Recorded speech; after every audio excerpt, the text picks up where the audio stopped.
Let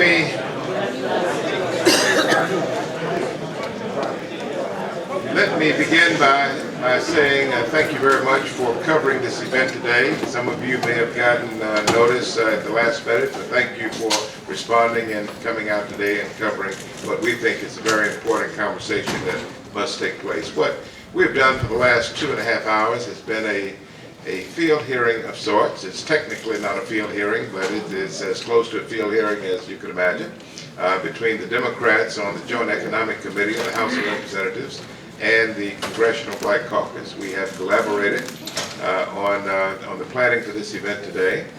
Several weeks ago, the Joint Economic Committee Democrats published a document that is worthy of reading. If you would go to the website for the Joint Economic Committee, you will see the data that has been published. The staff there has done tremendous and qualitative research, and they have produced their results, and it's absolutely startling. It told most of us what we already knew, or at least we suspected, and that is that Black America is in a state of emergency. By any definition, African Americans across the United States are in a state of emergency. 1 out of 4 African American families are living in poverty. 1 out of 3 children lives in poverty. In every category of research, it appears that African Americans are falling behind, and there has not been a significant or appreciable increase or closing of this disparity, even over the last 50 years. After the events in Baltimore a few weeks ago, following the senseless death of Freddie Gray, I went and did some research on the Kerner Commission report in 1968.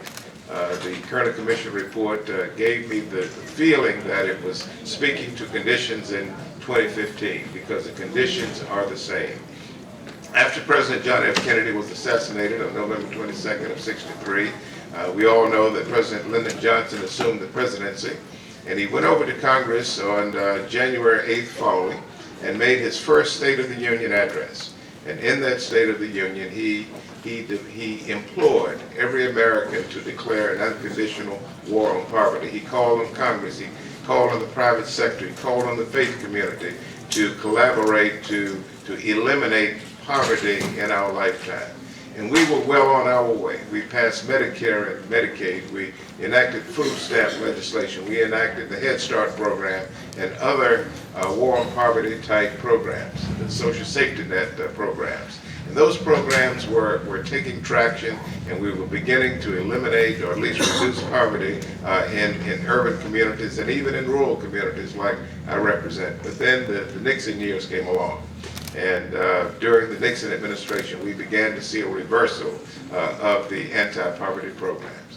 And so what we are saying to the Congress and what we're saying to America, we need a renewed commitment to eliminate poverty in our communities across the country. Baltimore is yet not unique. Certainly it was playing out on our televisions a few weeks ago to our great sadness and dismay. But what has happened in Baltimore could happen in any city across the United States of America. Low-income communities are hurting and they're suffering, and we've heard that testimony today from several of our witnesses. They spoke very eloquently, each in his or her own way, about the conditions that Baltimoreans are facing in this great city. And so we've come today to seek solutions. We didn't come for rhetoric or for show or anything else. We are sincerely looking for solutions, legislative solutions, things that we can do as members of Congress, as Democrats in Congress, things that we can do to try to reignite the unconditional war on poverty. And we are facing great obstacles on Capitol Hill. I need not tell anyone that. That would not be a surprise. Democrats are not in the majority in the House nor the United States Senate, but we still have the ability to fight. And we're going to fight for the issues that have been discussed today. And so I want to thank my colleagues, particularly Congressman, your local Congressman Elijah Cummings, who has just been a stalwart, who's just been a dynamic leader, both in this community and in the House of Representatives. He is one that we look to for leadership and guidance all of the time. The other member of the CBC from Maryland is Congresswoman Donna Edwards. I want to thank her for her leadership and what she has done. She comes to our meetings and really keeps it real. We really appreciate her, the work and her participation in these enormous issues. And to my other colleagues, I won't call them by name. I have the list in front of me, but in the interest of time, you saw them during the hearing today, and I want to thank each of them for making the sacrifice to come. In closing, we, as a Congressional Black Caucus, will be going to Charleston, South Carolina later this week. It's unclear whether we will go on Wednesday night or Thursday morning, Thursday night or Friday morning, for the funeral of Pastor Clemente Pinckney. Very sad state of affairs in South Carolina, but the Congressional Black Caucus will certainly be represented at that funeral. And I understand that the President of the United States will be delivering the eulogy at 11 a.m. on Friday morning. Please pray for the Emmanuel AME Church family in Charleston. And most of all, please pray for the 9 families that have been tragically affected in this matter. At this time, I want to yield the remainder of my time to Mr. Cummings to give any closing remarks, and then we'll open it up for questions. Thank you, Mayor. And let me first go to Ms. McCormick. Yes, I'm sorry. I've got to remember my protocol. Yes. Well, today we had a very informative hearing and shed some light on some of the underlying challenges for the African American community here in Baltimore and across the country. And I am pleased that the Joint Economic Committee's report that shed light on this really stark data. And without good data, you don't have good policies. And I want to thank the staff of the JEC and the staff of the Congressional Black Caucus under the leadership of Congressman Butterfield that did such an excellent job. And of course, I thank all of my colleagues, and particularly the delegation from Maryland. I believe every Democrat from Maryland is part of this and been part of the success of it. If there were two items to remember from the report, it showed that the unemployment level for Black Americans in Baltimore is 2.5 times larger than for white Americans in Baltimore. And it showed that the median income of an African American in Baltimore is $30,000 less than the median income of a white American in Baltimore. And it's really quite startling that 50 years ago in Selma, we had the civil rights movement, and we thought we won. And we've gotten some progress in many areas. We have many elected officials, we have many policy makers and academic leaders, but the economic policies and opportunities have not changed. And this startling report points that out. And also highlighting it is the recent tragedies, racial tragedies and conflicts here in Baltimore, in Charleston, South Carolina, and other places around the country. And we, as policymakers, know that when every family succeeds, America succeeds. And we hope this data will lead us to be stronger in pushing for policies that can bring true economic opportunity and a change in America. So thank you. I was thrilled to be part of this. Thank you. Now, Mr. Cummings. I too want to thank my colleagues for being here. G.K. Butterfield, Chairman of the Congressional Black Caucus, and Carolyn Maloney, the Chair of the Joint Economic Committee, on all of our members who are here. To Donna Edwards, and Congressman Sarbanes, Congressman Van Hollen, all of us who represent Maryland, we want to thank you all for coming to our state and being a part of all of this. As I was standing there listening to my colleagues, I could not help but think about the fact that just a few weeks ago, cameras came from all over the world, literally, and put a spotlight on Baltimore. And they came to the funeral of a young man named Freddie Gray. And at his funeral, I said these words: did you see him while he lived? Did you see him? Did you see him reaching out, trying to move into his destiny, trying to get an education, trying to get a job? Did you see him?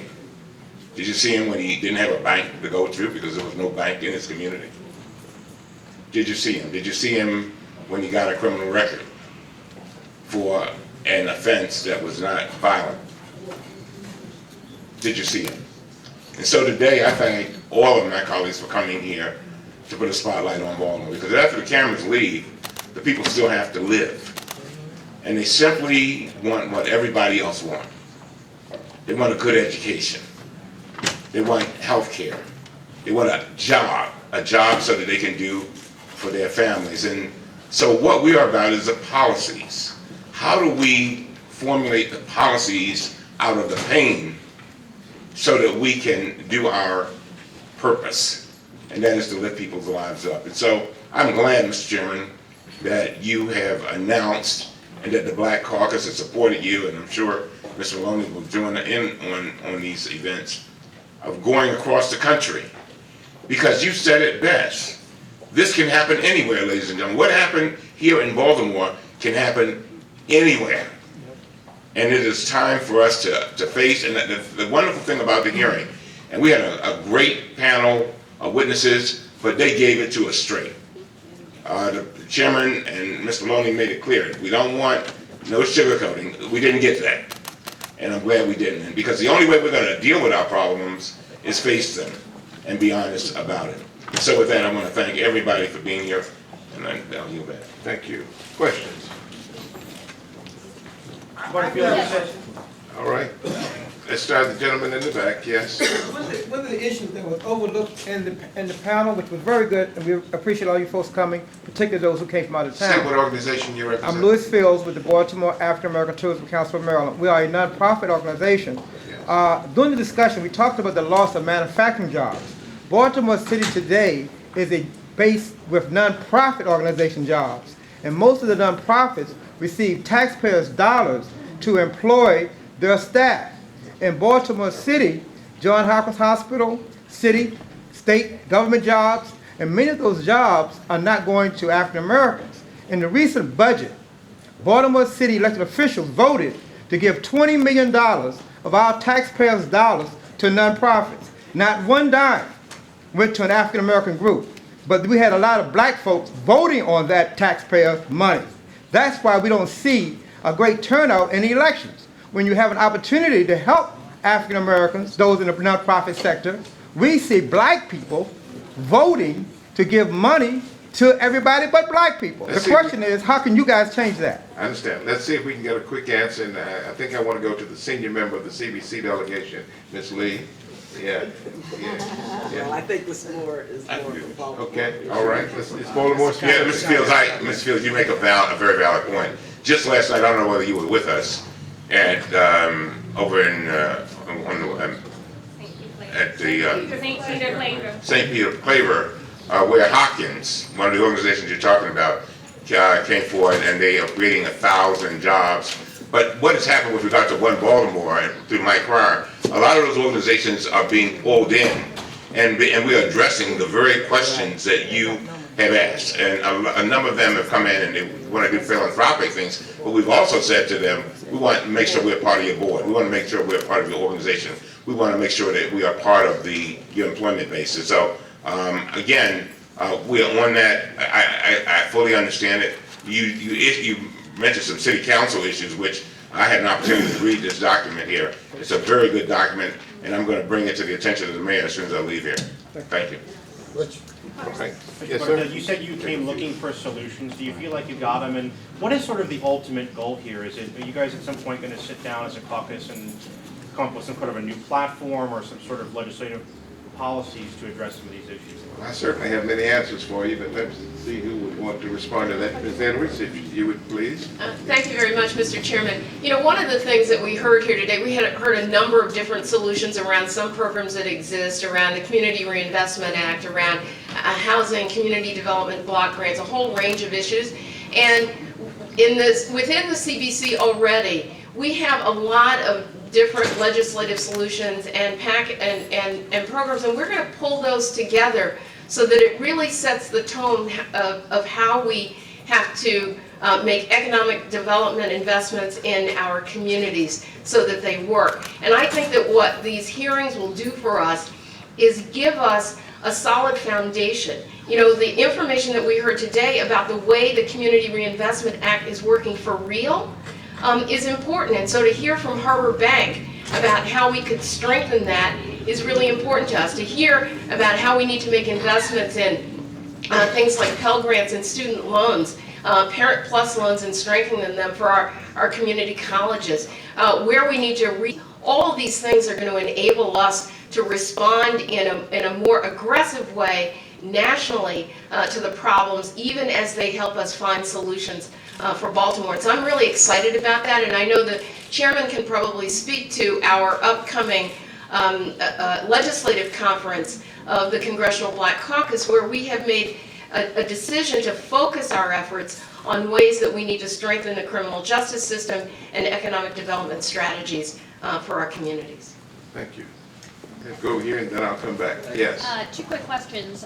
Shortly after the riots happened, cabinet officials from President Obama's administration, including Arne Duncan, promised that there would be federal support for job training, much like they had done in Ferguson after the events there. I was wondering what the status of that was in terms of getting direct federal funding through administrative channels, it sounded like.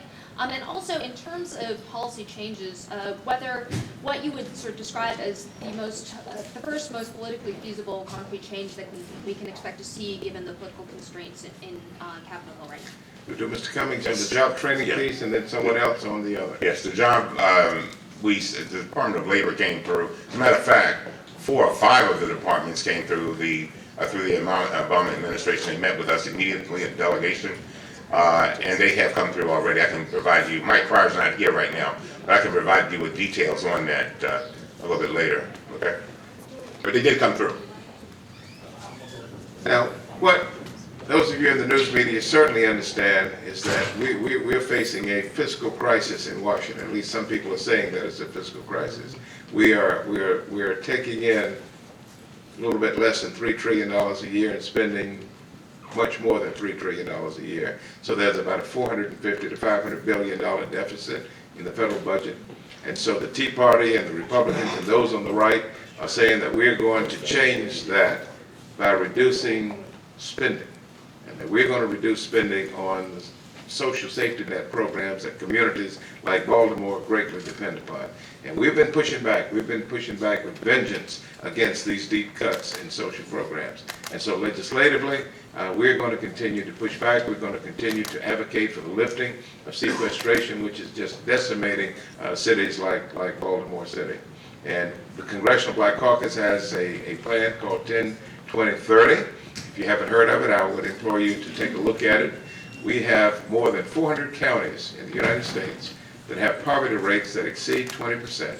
And these rates have lasted for more than 30 years. And we are directing that, we're asking that the President of the United States use his executive authority, first of all, to redirect existing federal dollars and to target some of those fundings, at least 10% of those funds in these 400 counties across the country. We're also seeking legislative solutions whereby it would be written into the law that underserved communities, distressed communities must get disproportionate funding. We've got to do that, and we've got to do it very quickly. If not, we're going to continue to see the pain that we see in the inner city and eventually civil unrest in communities that none of us want to see. And so the struggle continues on that front. Next question. Yes, sir. Mr. Chairman, my name is Linton. I'm a graduate student here at UB. I want to ask the Congressional Black Caucus, at what point, and as my congressmen have stated, that these events are taking place in everywhere and can take place in many places. At what point will the Congressional Black Caucus look at these issues as an issue of human security, above the economics, above the politics, above all the others, but an issue of human security? At what point will the Congressional Black Caucus put that on the table? And that's the last question. Yes. Okay. You asked me that question privately, and now you ask it publicly, and I say publicly that it's a relevant question that we must answer. African Americans are what, 14% of the U.S. population, but we're disproportionately affected by gun violence, in this country. We saw the gun violence in Charleston, South Carolina the other day, where a depraved man, a terrorist, walked into a church, the most historic African-American church south of Baltimore. Went into a church service and sat for 1 hour with a gun concealed in his clothing. And after that 1 hour meeting, this person stood up and murdered 9 innocent individuals. If that can happen in Charleston, South Carolina, that historic port city, it can happen in Baltimore, it can happen anywhere in the United States. And so your call for greater protection for populations that are vulnerable is well taken, and we will take that back to Washington. Thank you very, very much for coming. Thank you. Thank you. All right.